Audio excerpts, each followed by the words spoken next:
এই কোরআনে আছে 250 রকমের হারাম। কত কত কত? 250 রকমের হারাম আছে, 250 রকমের হালাল আছে। আপনি আমি কটা হারাম হালাল জানি? 250 রকমের হারাম আছে। আজ আমি বেশি নয় বাপ, 10টা হারামের কথা বলবো। 10টা হারাম দেখি, 10টা হারাম, 10টা থেকে 15টা হয়তো হবে টাইমের মধ্যে। পবিত্র কোরআন 6 নম্বর পারা 7 নম্বর পৃষ্ঠার 1ম নম্বর লাইন, সূরার নাম সূরা মাইদা। আল্লাহ বলছেন, হে ঈমানদার বান্দাগণ, তোমরা যখন নামাজের জন্য দাঁড়াবে সর্বপ্রথম তোমরা তোমাদের মুখমণ্ডল ধৌত করবেন। ভালো করে দেখে নিন, শিখে নিন, বুঝে নিন, জেনে নিন। মুখমণ্ডল কতটুকু ধৌত করবেন? অজু করতে গিয়ে অনেকে তো অজুই করতে পারেন না, রাগ করবেন না, ভুল বুঝবেন না, জানো অজুর পদ্ধতিরই আপনার জানা নেই। আফসোস এইটাই। অজু করতে গেলে শুনে নিন, এই চুলের গোড়া থেকে নিয়ে থুতনি পর্যন্ত, মা বোনেরা ভালো করে শুনে নিন, এখানের লতিকা থেকে নিয়ে অপর কানের লতিকা পর্যন্ত ভালো করে ধৌত করতে হবে।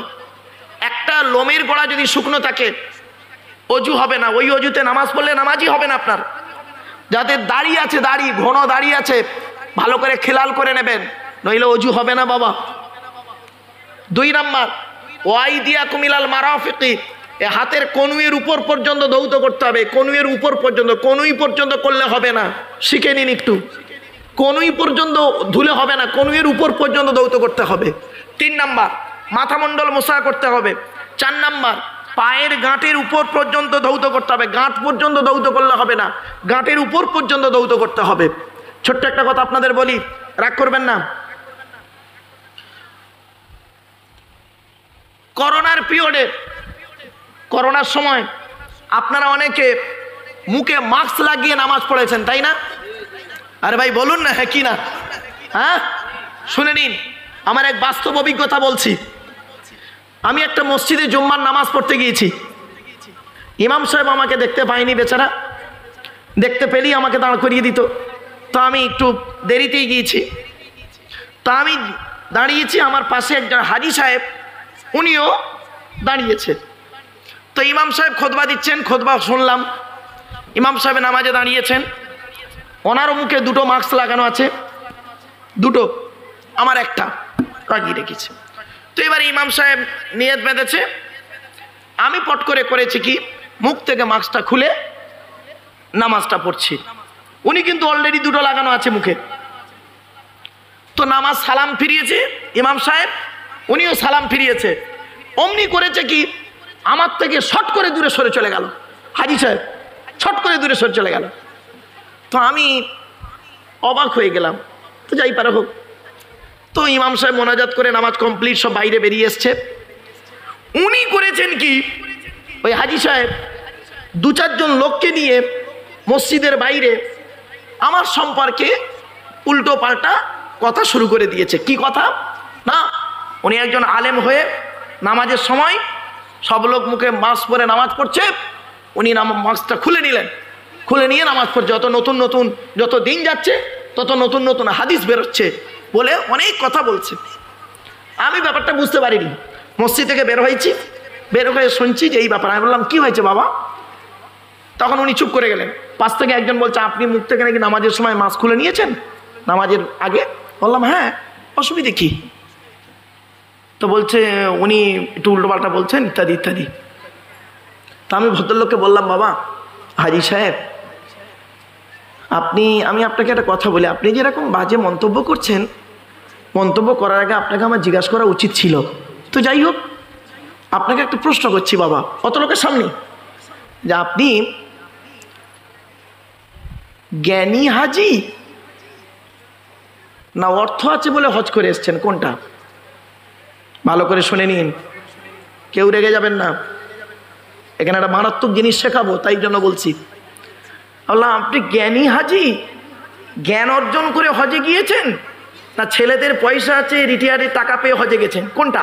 আগে বলুন, তারপর আপনাকে সেই মতো বোঝাবো। না না না, কেন কেন? বললাম, শোনেন, আপনার জানা আছে কি? এবার আপনাদের বলি, শুনে নিন, আমার বাবার কথা নয়, নবীজি বলেছেন, মুহাম্মদ সাল্লাল্লাহু আলাইহি ওয়াসাল্লাম বলেছেন, আল্লাহর নবী বলেন, তোমরা নামাজের সময় জীবনে কোনোদিন 2টো জিনিস করো না। নামাজের সময় 2টো জিনিস জীবনে কোনোদিন করো না, তাহলে নামাজ হবে না। নবীজি নিষেধ করেছে, আমার কথা নয়। পুরুষদের বললেন নবীজি, এই পুরুষেরা শুনে নাও, নামাজের সময় কোনোদিন তোমরা পায়ের গাঁটের নিচে কাপড় ঝুলিয়ে পড়বে না। কি বললো? পায়ের পুরুষদের পায়ের গাঁটের নিচে কাপড় ঝুলিয়ে পড়বে না নামাজের সময়। আর 2 নাম্বার হলো, নামাজের সময় কোনোদিন কখনোই কোনো অবস্থাতে তোমরা মুখ ঢেকে নামাজ পড়বে না। কি বুঝলেন? এই শুনি আপনার চমকে গেলেন অনেকে। দেখুন, এই প্রথম মনে হয় হাদিসটা শুনলেন না? প্রথম শুনলেন তো অনেকেই? হয়েছে? হাদিস নতুন নয়, তুমি জানো না বলে তোমার কাছে নতুন। তুমি জানো না বলে তোমার কাছে নতুন, তোমার তো জ্ঞান তো সীমিত। আল্লাহর নবীর কয়েক লক্ষ হাদিস, আপনি কটা হাদিস জানেন? কটা হাদিস জানেন? তাহলে যেটা জানা নেই সেটা নিয়ে মন্তব্য করার আগে চিন্তা করতেও দরকার। বাস্তব বলছি বাবা। তো এই জন্য বলে যাচ্ছি, শুনে নিন, মা বোনেদের বলে যাচ্ছি, খবরদার মুখ ঢেকে নামাজ পড়বে না। আর একটা এবার আসছি, অজু করতে গিয়ে আমরা অনেক ভুল করি। কি ভুল? শুনে নিন, শীতকালে অজু আর গরমকালে অজু, রাগ করবেন না। শীতকালে অজু করে কিরকম দেখবেন, ঠান্ডা অতিরিক্ত, কোন রকম মুখে হাতে পানি দিয়ে সরে পড়ে। আর গরমকালে দেখবেন কল থেকে উঠতে চায় না, ভালো করে অজু করছে চাচাম। রাগ করো না বাবা। শীতকাল, বর্ষাকাল, গ্রীষ্মকাল বলে কোনো কালই নেই। অজুর মতোই করুন, তাহলে আপনার ঠিক হবে। আপনি অজুর মতোই করুন। আপনি যা করবেন, একটা কথাই আপনাদের বলি, নারী পুরুষ সকলকে বলছি, যা করবেন একজনকে খুশি করার জন্য করবেন। সেটাকে জোরে বলুন, আল্লাহকে খুশি করার জন্য করবেন। জলসা দিচ্ছেন বান্দাকে খুশি করার জন্য নয়, জগন্নাথপুরের মানুষেরা আল্লাহকে খুশি করার জন্য জলসা দিন। ভরসা করবেন আল্লাহর উপরে, ভরসা করবেন, পৃথিবীর কোনো ব্যক্তি বস্তুর উপরে ভরসা করবেন না। আল্লাহ কোরআনে বলছেন, আমি বলিনি। আল্লাহ বলছেন, ইজা আযামতা ফাতাওয়াক্কাল আলাল্লাহ। 4 নম্বর পারা 10 নম্বর পৃষ্ঠা 3-4 নম্বর লাইন, সূরার নাম সূরা ইমরান। ইজা আযামতা ফাতাওয়াক্কাল আলাল্লাহ। আল্লাহ বলছে, বান্দা তুমি যখন কোনো কাজ করতে যাবে, পৃথিবীর কোনো ব্যক্তি বস্তুর উপরে ভরসা করবে না, একমাত্র আল্লাহর উপরে ভরসা করে কাজে নামবে। যারা আল্লাহর উপরে ভরসা করে কাজে নামে, আমি আল্লাহ তাদের অত্যন্ত ভালোবাসি। একটা উদাহরণ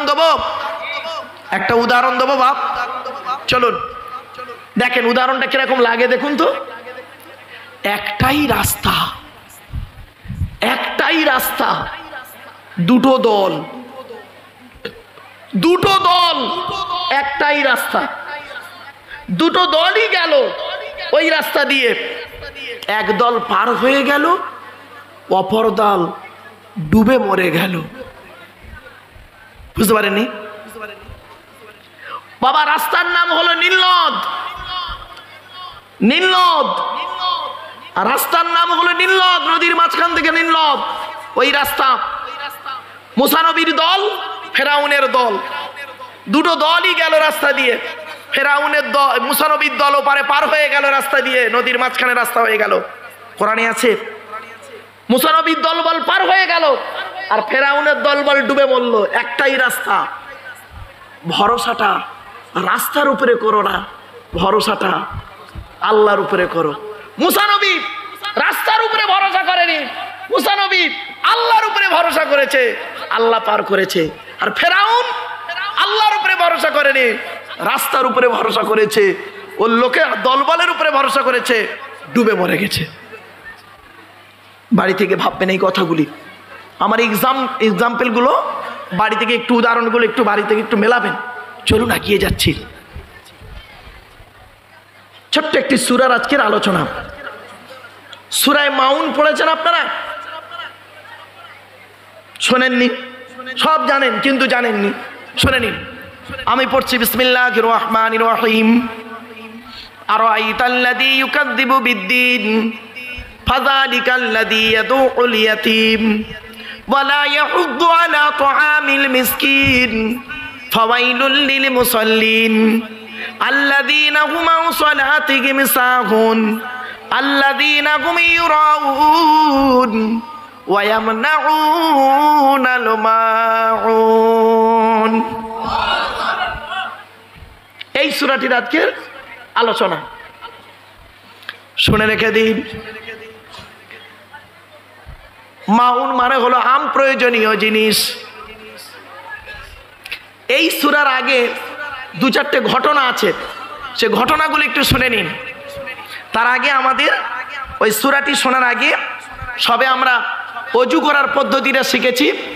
এরপরে আসছি অজু করতে গেলে পানির প্রয়োজন। যদি আপনি পানি না পান, পানি না পেলে বিকল্প কি আছে বলতে পারেন? পানি না পেলে বিকল্প কি আছে? পাক নাপাক থেকে পাক হতে গেলে অজুর বদলে কি করা হয়? তায়াম্মুম। কি বলে? তায়াম্মুম।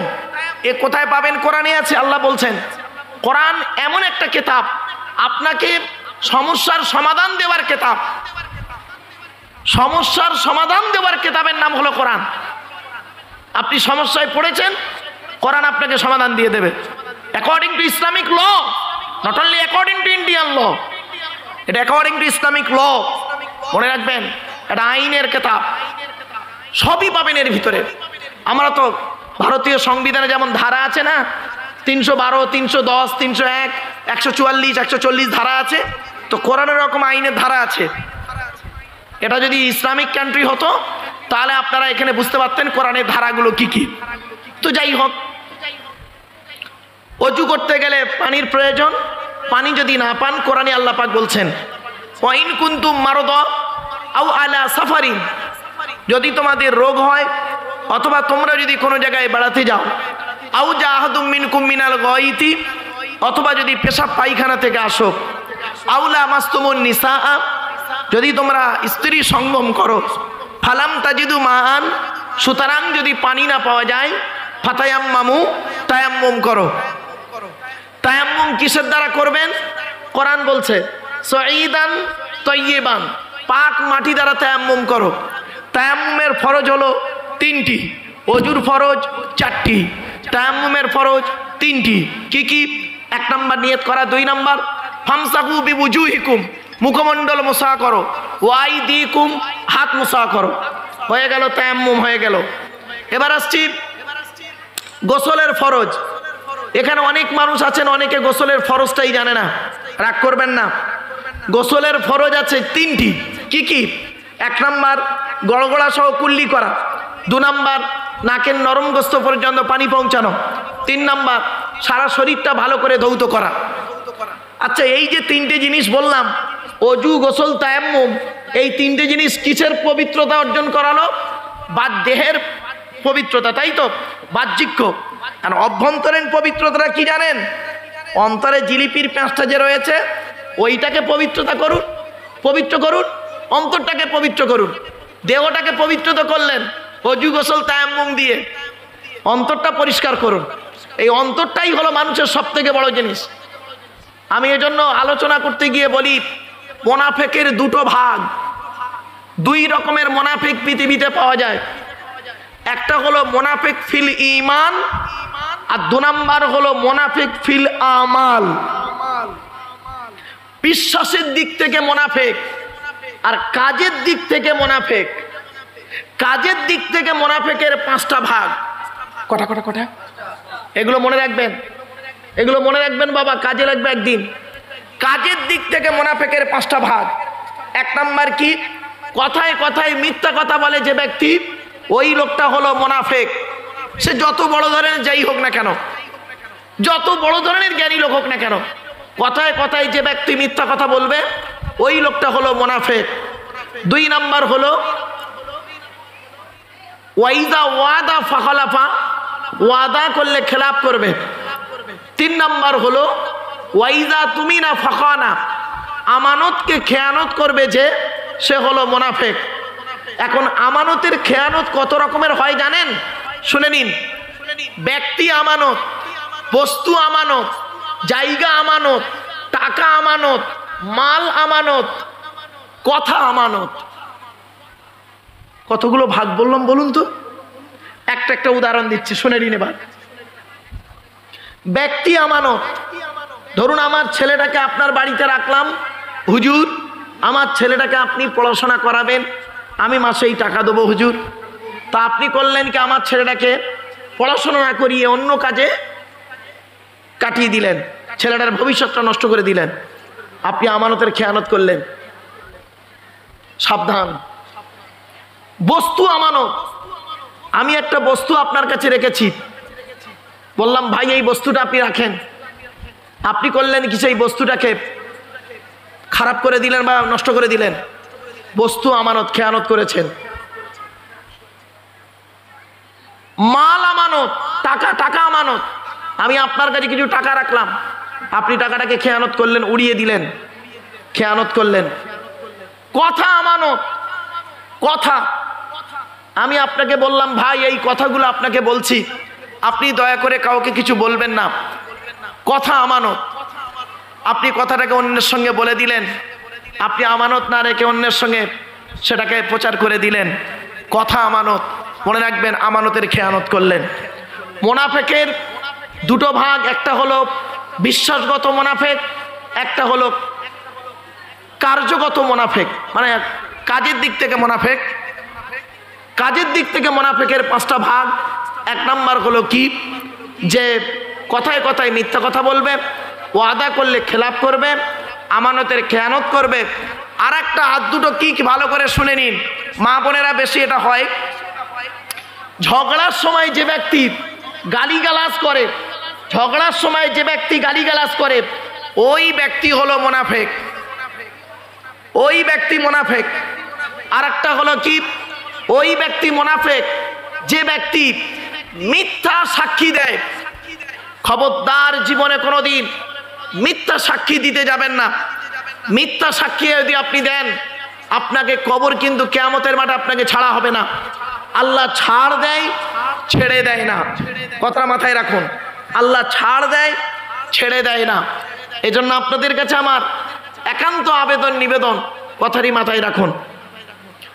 তাই আল্লাহর নবীর জামানায় আবু জাহাল, যার কথা বলছিলাম এখনই, আবু জাহাল একটা ইয়েতিম বাচ্চার মালিক ছিল। ভালো করে ভাষাটা শুনে নিন, গল্পটা শুনে নিন, এটা না শুনলে ওই আয়াতটা বুঝতে পারবেন না। আবু জাহাল একজন ইয়েতিম বাচ্চার মালিক ছিল। এতিম বাচ্চার বাপ মা মারা যাওয়ার আগে ওই বাপ আর মা আবু জাহালের কাছে কিছু টাকা পয়সার সম্পদ রেখে দিয়েছিল। তারা মারা যাওয়ার আগে বলেছিল, ভাই আবু জাহাল, আমরা যদি মারা যাই, আমাদের এই সম্পদগুলো, আমাদের এই কলিজার টুকরা বাচ্চা, এই বাচ্চাটাকে তুমি দিও। আবু জাহালকে দিয়ে গেছে। আবু জাহাল ছিল একটা এতিম বাচ্চার আমানত ছিল কিছু সম্পদ। তো সেই এতিম বাচ্চাটা একদিন আবু জাহালের কাছে এসে বলছে, বড় হয়ে বলছে, চাচা আমি তো শুনেছি আমার বাপ মা মারা যাওয়ার আগে আপনার কাছে কিছু অর্থ দিয়ে গিয়েছিল, তা আপনি দয়া করে আমাকে সেই টাকাগুলো ফেরত দিন। তখন আবু জাহাল পুরোপুরি উড়িয়ে দিল, কে বলেছে টাকা দিয়েছে তোমার বাপ, সব বাজে কথা, মিথ্যা কথা, উড়িয়ে দিল। ছেলেটি কাঁদতে কাঁদতে নবীজির কাছে এসে বলছে, ইয়া রাসূলুল্লাহ, আমি শুনেছি আমার আব্বা মা মারা যাওয়ার আগে আবু জাহালের কাছে কিছু সম্পদ রেখেছিল, আজ আমি বড় হয়েছি, আবু জাহাল আমাকে উড়িয়ে দিচ্ছে। 1 নম্বর ঘটনা। আর একটা ঘটনার সঙ্গে আছে, আবু সুফিয়ান নাম শুনেছেন আপনারা? হ্যাঁ, বক্তাদের কাছ থেকে শুনেছেন আবু সুফিয়ান? তো আবু সুফিয়ান বলে একজন ব্যক্তি ছিল, সে করেছে কি, একটা উট জবে করেছে। উট, ঘটনাটা শুনে নিন। উট জবে করেছে। তা উট জবে করার পর একটা গরিব মানুষ 3 দিন ঠিক মতো খেতে পায়নি। আবু সুফিয়ানের গেটের কাছে এসে উটের গোস্ত চেয়েছিল। 1 বার 2 বার 3 বার আবু সুফিয়ান তাড়িয়ে দেয়, আবার বেচারা আসে। অবশেষে আবু সুফিয়ান করেছিল যে একটা লাঠি নিয়ে ওই গরিব ফকিরটার মাথায় মেরেছিল। ওই ব্যক্তিটা কাঁদতে কাঁদতে রাসূলুল্লাহর দরবারে যায়। তাহলে ওদিকের একটা ঘটনা ছিল কি, আবু জাহালের ঘটনা, এদিকে হলো কার ঘটনা, আবু সুফিয়ানের ঘটনা। ব্যাস আয়াত নাজিল হয়ে গেল। আরাআইতাল্লাযী ইউকাযযিবু বিদ্দীন, নবী তুমি কি দেখো নাই যারা দিন ইসলামকে মিথ্যা বলে? ফাযালিকাল্লাযী ইয়াদউল ইয়াতীম, যারা এতিমদেরকে ধাক্কা দেয়। এজন্য আপনাদের বলে যাচ্ছি বাবা, জীবনে কোনোদিন এতিমের মাল খাবেন না। বাপ মারা গেছে, চাচা বেঁচে আছে, ছোট ছোট ভাইপোদের সম্পত্তি চাচা নিজের নামে রেকর্ড করে বসে আছে, উনি আবার হাজি সাহেব। ছি ছি, হাজি বলতেই লজ্জা লাগে ওনাকে। খবরদার এই কারবার করবেন না। কোরআন বলছে ইন্নাল্লাযীনা ইয়াকুলুনা আমওয়ালাল ইয়াতামা যুলুমান ইন্নামা ইয়াকুলুনা ফি বুতুনিহিম নারা ওয়া সায়াসলাউনা সাঈরা। 4 নম্বর পারা 17 নম্বর পৃষ্ঠা 14 নম্বর লাইন, সূরার নাম সূরা নিসা 10 নম্বর আয়াত। আল্লাহ বলছে নিশ্চয়ই যারা এতিমের মাল খেয়ে নেয়, এতিমের মাল যারা ভক্ষণ করে, তারা তাদের পেটে নরকের আগুনগুলো ঢোকাতে শুরু করে।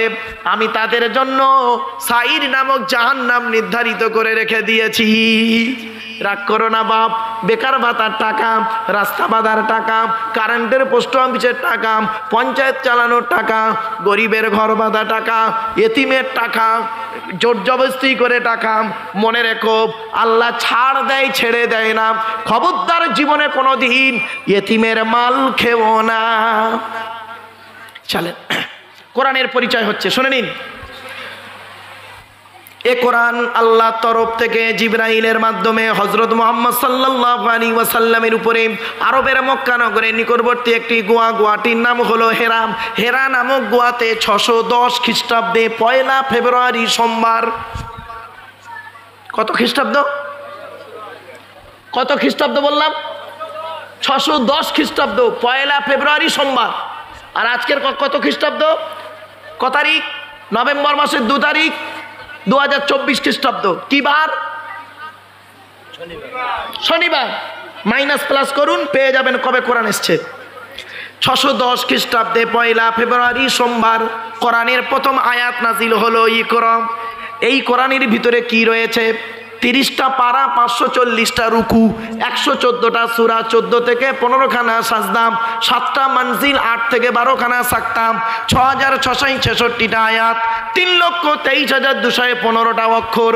এ কোরআন 22 বছর 9 মাস কয়েকদিন, কম বেশি 23 বছর ধরে কোনো ঘটনাকে কেন্দ্র করে, কোনো ব্যক্তিকে কেন্দ্র করে, কোনো বস্তুকে কেন্দ্র করে, কোনো জায়গাকে কেন্দ্র করে কোরআনের আয়াতগুলো নাজিল হয়েছে। 6000 আয়াত নাজিল হয়েছে, 12,000 জায়গায় নাজিল হয়েছে। কটা জায়গার নাম জানেন? মক্কা আর মদিনাই জানেন। চলেন আর একটু এগিয়ে যাচ্ছি। কোরআন যার উপরে নাজিল হয়েছে তার নাম হলো আখিরি নবী মুহাম্মদ মুস্তাফা সাল্লাল্লাহু আলাইহি ওয়াসাল্লাম। ঠিক না বেটি? এবার নবীর পরিচয়টা দিই। আমাদের নবী মুহাম্মদ সাল্লাল্লাহু আলাইহি ওয়াসাল্লাম কোন বংশে জন্মগ্রহণ করেছেন? জোরে বলুন। কুরাইশ বংশ, তাই তো? কুরাইশটা কে? কার নাম কুরাইশ? শুনে নিন। মোহাম্মদের বাপের নাম আব্দুল্লাহ, আব্দুল্লাহর বাপের নাম আব্দুল মুত্তালিব, আব্দুল মুত্তালিবের বাপের নাম আব্দে মান্নাফ, আব্দে মান্নাফের বাপের নাম হাশেম, হাশেমের বাপের নাম কুসাই, কুসাইয়ের বাপের নাম কিলাব, কিলাবের বাপের নাম মুর্রা, মুরার বাপের নাম লুবাই, লুবাইয়ের বাপের নাম কাব, কাবের বাপের নাম গালিব, গালিবের বাপের নাম ফিগির, ফিগির থেকে কুরাইশ বংশ এসেছে। নবীর বাপের নাম আব্দুল্লাহ, মায়ের নাম আমিনা, দাদার নাম আব্দুল মুত্তালিব, দাদির নামটা কি? নেতিলা বিনতে খব্বাব ব্রাকেটে ফতেমা, কেউ বলেছেন সামিরা। নবীর নানার নাম হলো আব্দুল ওয়াহাব জুহরি, নবীর নানির নাম হলো বারিরা বাবাররা, নবীর দুধমার নাম হলো হালিমা, নবীর দুধ বাপের নাম হলো হারেস, নবীর দুধ ভাইয়ের নাম আব্দুল্লাহ, নবীর বাপের নাম আব্দুল্লাহ, নবীর দুধ ভাইয়ের নাম আব্দুল্লাহ। দুটো যেন এক করে ফেলবেন না। নবীর জন্ম 570 খ্রিস্টাব্দে, ইংরেজি কি মাস ছিল? 29শে আগস্ট।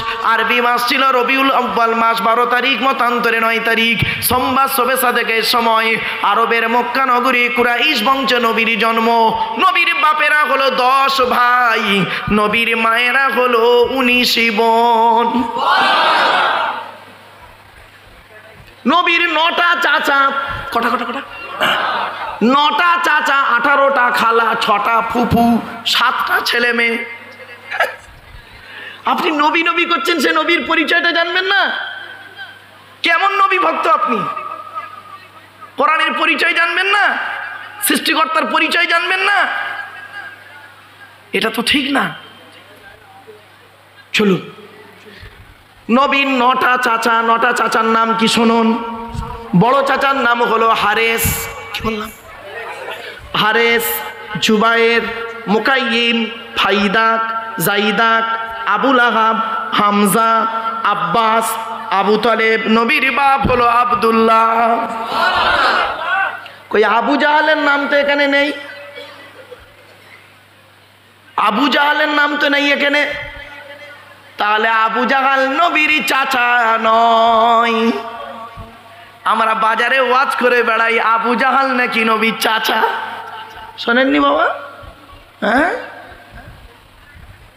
নবীর কোন দাদুর ছেলে ওটা? আবু জাহালটা। এই জন্য বলি বাবা, আলেমের ওয়াজ শুনবেন, আলেমের ওয়াজ শুনবেন, অনুরোধ করে বলে যাচ্ছি। তাহলে আবু জাহালের পরিচয়টা কি শুনে নিন, বলবো? হ্যাঁ, শুনে নিন।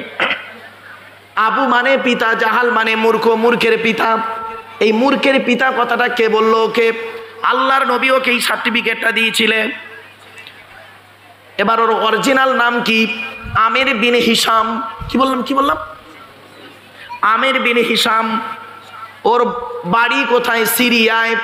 ওর বাপ হলো একজন মেথর, মা হলো একজন চরিত্রহীনা নারী।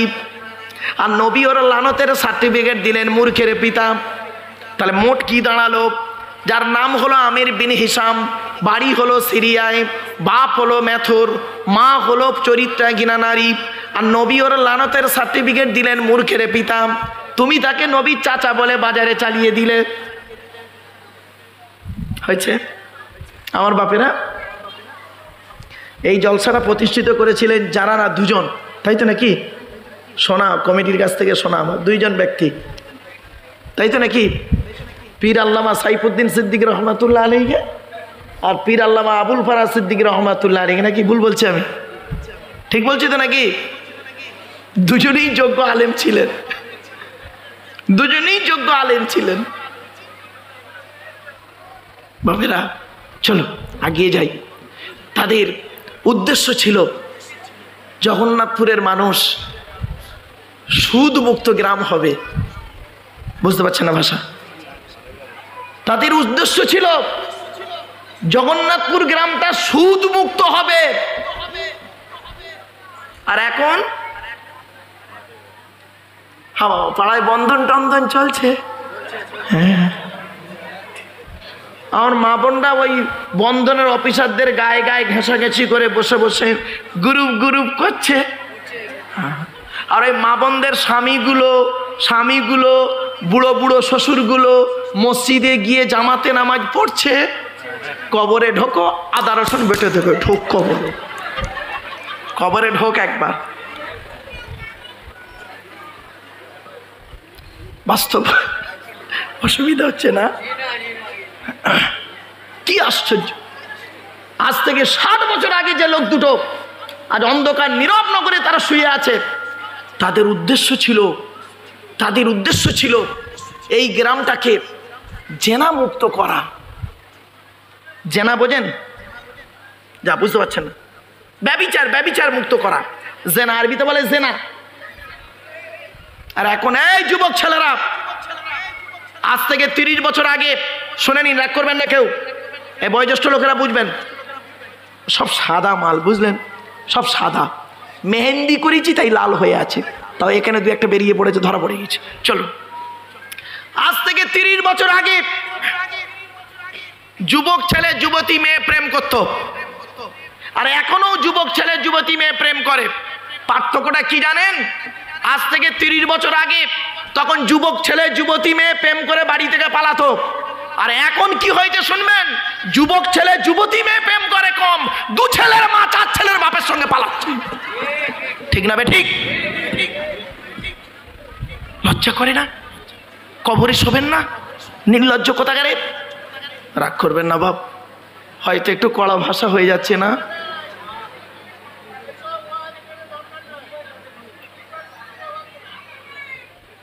আমার বাপেরা, অনুরোধ করে বলে যাচ্ছি, ব্যভিচার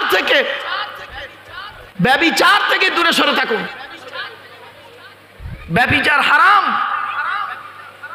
আর বিবাহ হলো হালাল। বিবাহ হলো হালাল, ব্যভিচার হলো হারাম। আপনি একটা কোরআনে আছে, 1, 2, 3, 4 তুমি বিয়ে করতে পারো যদি তোমার ক্ষমতা থাকে চালাবার, কিন্তু জেনা করো না। এই যুবক ছেলেরা, তোমাদের এখন জেনা শুরু হয়েছে কিভাবে জানো? অনেক যুবক ছেলে আমাকে বলবে, হুজুর আমি কোনোদিন কোনো নারীর সঙ্গে জেনা করিনি। ঠিক কথা, তোমার মোবাইলটা চেক করলে বোঝা যাবে তুমি কত ভালো ছেলে। বাস্তব কথাটাই বললাম।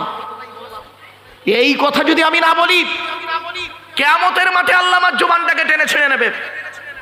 আসুন কোরআনে আয়াত দিচ্ছে, আজকে তাফসীরগুলো একটা একটা করে বলি। শুধু তাই নয়, আজ থেকে 60 বছর আগে যারা 2 জন ব্যক্তি এই জলসা কায়েম করেছিলেন, তাদের উদ্দেশ্য ছিল কি জানেন?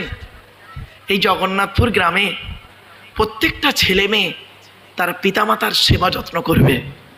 ঠিক না বে ঠিক? কিন্তু অনেক মানুষ তারা ভাত পায় না, অনেক মাম্মা ভাত পায় না। অনেক ছেলে এমন আছে চাকরি করে, শিক্ষিত ছেলে, পিতামাতার ভাতই দেয় না, পিতামাতার ভাতই দেয় না। বারাইপুর সোনারপুরে 2 কাঠা জায়গা কিনে ঘর ভাড়া করে রয়েছে, বউটা কিনে, ছেলেটাকে নিয়ে, মেয়েটাকে নিয়ে। আর দেশের বাড়িতে মাম্মা ঈদ বকরাই তো দূরের কথা, খাবারও পায় না। কটা নেবেন বাবা? এই তো বারাইপুরে আমার ফ্ল্যাট রয়েছে গো বাবা, বাড়িও রয়েছে, ফ্ল্যাটও রয়েছে, থাকি তো আমি ডায়মন্ডে। বাস্তবটাই বললাম বাবা, আমার ভুল বুঝো না। একটা একটা করে কোরআনের দলিলগুলো দিয়ে যাচ্ছি, একটু ধৈর্যের পরিচয় দিন। তাই আমি অনুরোধ করে বলে যাচ্ছি, আজকের 10টা হারামের কথা বলবো। কটা হারাম?